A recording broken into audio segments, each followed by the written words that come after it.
This is a terrible song. Why did you choose this, Purple Pumpkin Pete?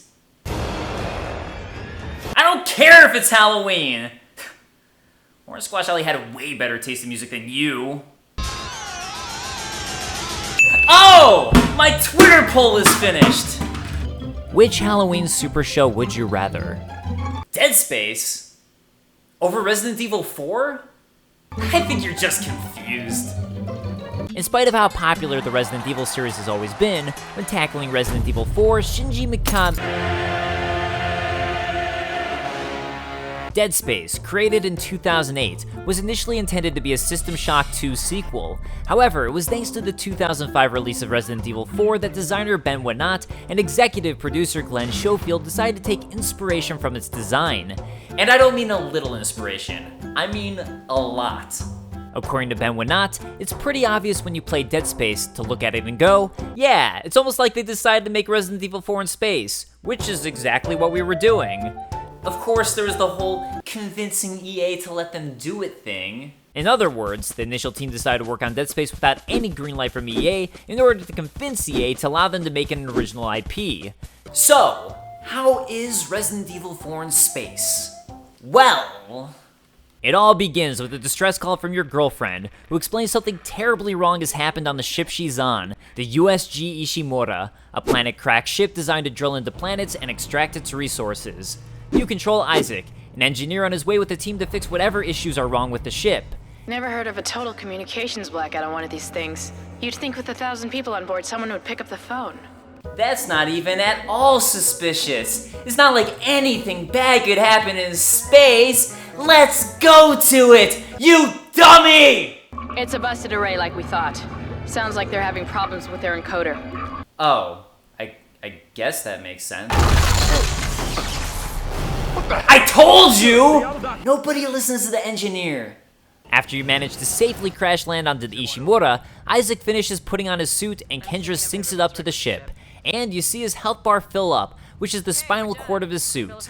This is the start of an important aspect to Dead Space, how cool and forward-thinking its HUD, or heads-up display, was. Every aspect of your HUD is incorporated into Isaac's suit and has a logical reason to be there within the game. This also clears any unnecessary clutter from the screen to keep you engaged.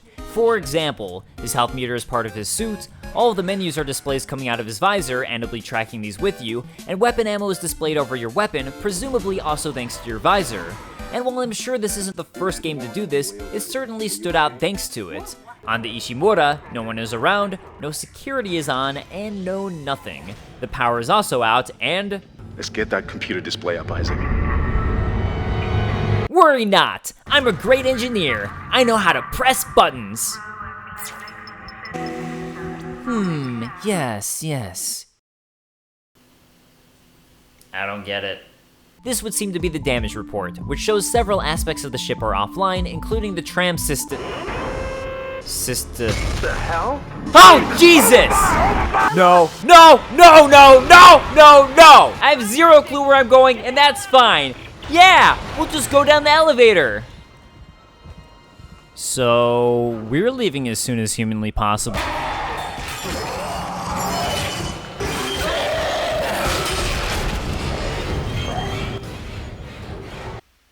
I need a break. Also, how did this elevator get approved through the safety check? Look at that! I'm just saying. Aight, so you take the elevator down only to find a dead body and the wording, cut off their limbs, and your first weapon, the plasma cutter. Here's a great example of using the environment to teach you how to play the game. It feels like a great way to keep you in the mood of the game without a menu display. Use the list of enemies for extra damage. Okay, got it. Thanks for telling me again. With this, you're clear to fight off against a horrific space creature, only to discover... No! George! George and I first met back in Engineering Academy.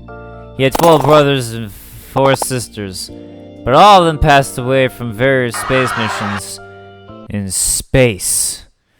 As the last remaining sibling, this was supposed to be his final trip before returning home. But now his parents have lost all 17 of their children to space. Damn it! Space! You know what to do.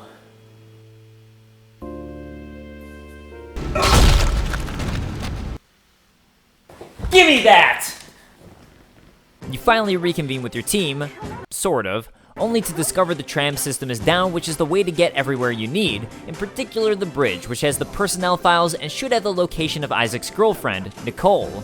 So off to do some engineering. On the way, you'll get the— We think we figured it out. Smith killed one. Listen, forget about shooting him in the body. You gotta cut off the limbs. Grab a cutter, anything like that. I get it! Shoot them in the limbs! That's 3 times now. Isaac, be careful. Shooting them in the body didn't seem to work. Go for the limbs. Dismember them. That should do the job. Conserve ammo by dismembering enemy limbs and doing extra damage. Okay, 5 times? What, do you think I'm an idiot, game? You were annoyed too! Anyways, on the way, you'll get a new ability, Stasis.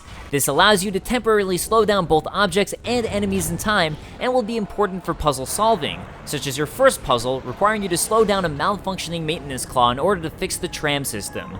And similar to Alien, you'll discover the necromorphs love vents, so they'll be popping out of vents left and right, because who doesn't love solving puzzles while scary-ass blade space zombies are swarming out to kill you? In true survival horror fashion, the game has fairly limited ammo, meaning you'll want to take some time to not just waste away your shots. The game also adds a branching upgrade system which utilizes various power nodes you'll find along the way, or combines shops for a steep price. You can upgrade the various weapons you find throughout the game, your suit, and other abilities, and this definitely becomes vital for powering up your shots in order to not waste ammo on some of the later enemies. Once the necromorphs are dealt with, and the tram fixed, it's time to get the hell out of there, back to your ship, and— what the— oh shit! Oh shit! Jesus, fuck! Isaac, I'm so sorry.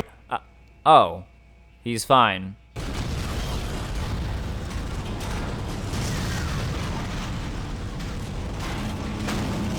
Never mind! Guess I'll just stay on this stupid ass Ishimura. And when I say that, I mean it. You'd think a spaceship would be futuristic and nice, but these future bathrooms are the absolute worst. If this is future toilet technology, color me not impressed. Being that you're now stuck on the ship, it's time to find another way out, which will require the captain of the ship's authorization codes attached to his rig.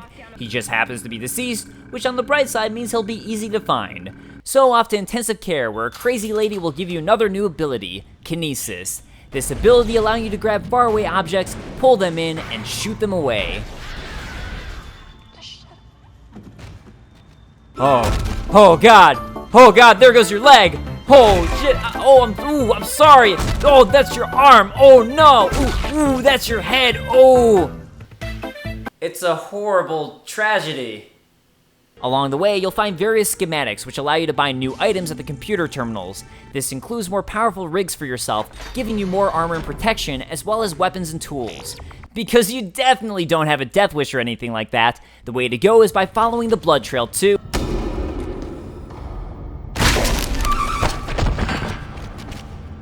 As you follow the blood trail deeper into the med lab, you'll discover a number of things. For one, it seems the captain was a member of a religious group called the Unitologists and was deep into sipping that juice. At the ship's latest mission, they found an important religious symbol to the Unitologists, the marker. He also intended to bring it on board the ship. Another thing, which of course could no way whatsoever correlate with that, is the slow process of people on the ship wanting to, quote, make it whole again, and slowly going more and more insane until they eventually turn into the monsters on board, necromorphs. Searching further for the captain will result in finding a couple new necromorph variants. This includes a smaller one that jumps around shooting missiles from his tentacles, and a winged bat-like necromorph, which,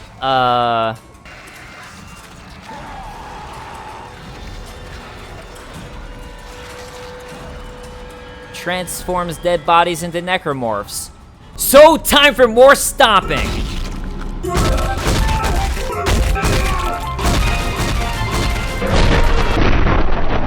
Finding the captain's dead body allows your team on the bridge to access the codes they need, until they have to deal with some necromorphs themselves, which they decide to shoot out of an escape pod. Somehow that seems like a bad idea considering they multiply, but hey, who am I to judge? And in a shocking surprise, even more is going wrong. Shit, we've got bigger problems. The ship's engines are offline and our orbit is decaying. Get over to the engineering deck ASAP while I stay here and figure out what the problem is. Aye, aye, sir. To the engineering deck, where a sweet, sweet party is waiting.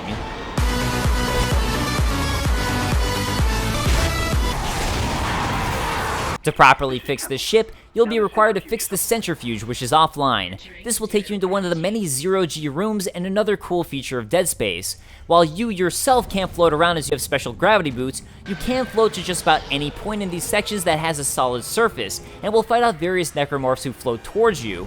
While you're typically pointed in these situations for solving puzzles, it's always a nice change of pace from the closed-off corridors you're usually in. With the engineering fixed... Kill it! Kill it! Kill it! So, it's probably worth mentioning that the necromorphs seem to be getting bigger. And I don't just mean fat ones that pop with little tiny ones inside who will chase you, which also exist. I mean like, covering the entire walls of the ship bigger. Either way, once you start up the engines, it now turns out the asteroid defense system is down, and you're required on deck. Engineering is down, the asteroid defense system, eventually even life support goes down in various sections of the ship. But you know what never goes down? The shop!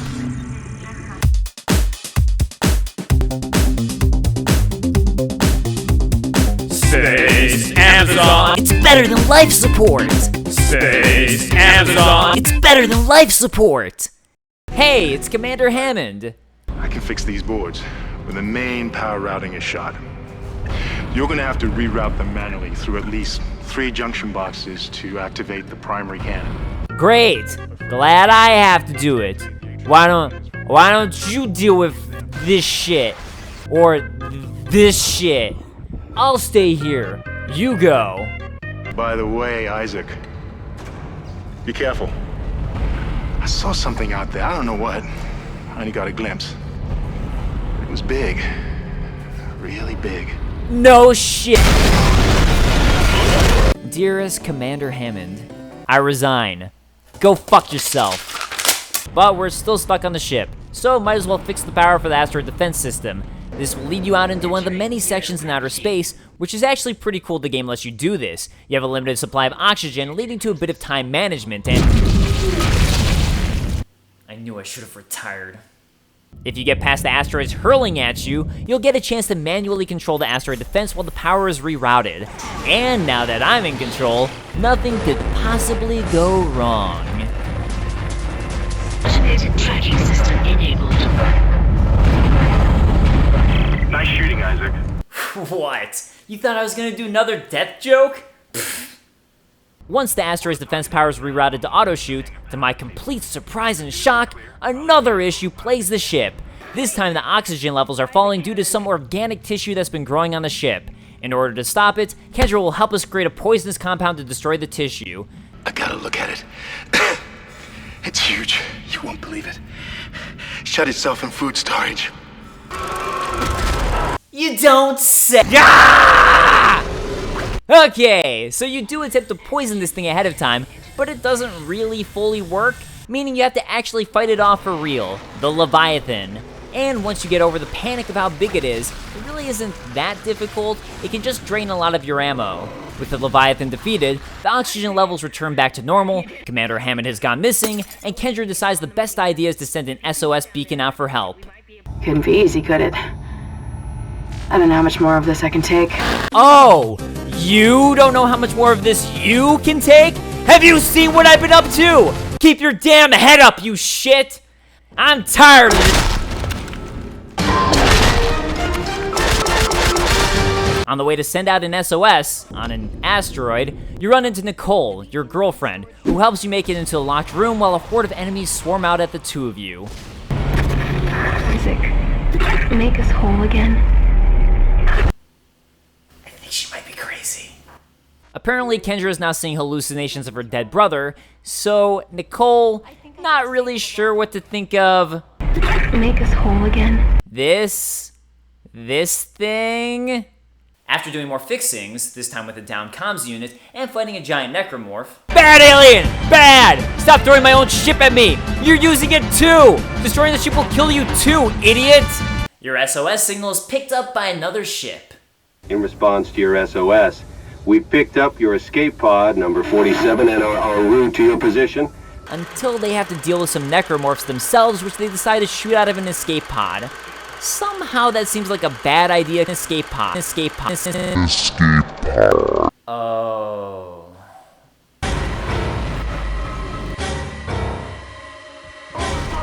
Don't wait for me!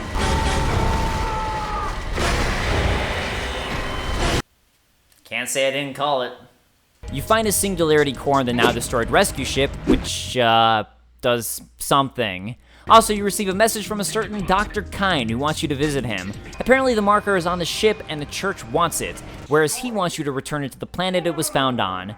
You also discover that not only was Captain Matthias of the Ishimura a unitologist, but so were many of the crew, and they purposely went off mission to find the marker and take it back to Earth. They realized the marker was turning everyone into the horrifying necromorphs, but viewed it as an evolution rather than a horrifying alien species, and the marker drove many of the crew insane. Apparently, there's some giant necromorph on the planet they found the marker on called the Hive Mind. It's the source, controlling the necromorphs telepathically. We were so stupid! Return the marker and seal the Hive Mind. Kendra ain't down with that and wants you to just escape. So, who to trust? For the time being, you help out Dr. Klein by loading the marker onto the escape shuttle in order to gain his trust. Over here! Hurry! There's no time to waste, we must do it! Who the fuck? Okay, I don't mean who, I guess I mean how. I see the gunshot. But how is his wound in the front of the body? Of all the things in this game, this makes the least amount of sense. Oh, and Kendra turns out to be evil. It's part of the government and wants to bring the marker back to Earth or something. Apparently, this one is a reproduction modeled after a real marker alien artifact, and when the government activated it, it created the necromorphs, so they sealed it on the planet to be forgotten forever and viewed it as an experiment. Which is all well and good, but why the fuck did Kendra leave me behind? That's it! I don't even care anymore. I'll take my girlfriend's advice even though she's probably absolutely insane. Make us whole again. Make us whole again. And take us all down to the planet using the Ishimura's emergency shuttle recall. Escape pod away, crew shuttle USG-09. Repeat, shuttle has ejected escape pod. Bring myself down to the planet and return the marker back to where it damn well belongs. I knew you'd return to me. We are whole again, Isaac. We are whole. I done goofed. Fortunately, or not, I'm not really sure at this point, Kendra shows up and takes the marker back, stopping whatever was going to happen. She also points out that Isaac has gone insane, showing Isaac the end of the distress video he received at the very beginning of the game, which goes something like this. I always loved you.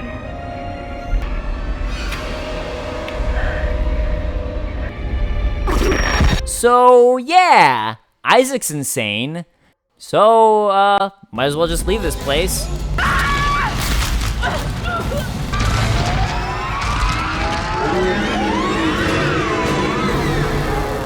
And kill that thing!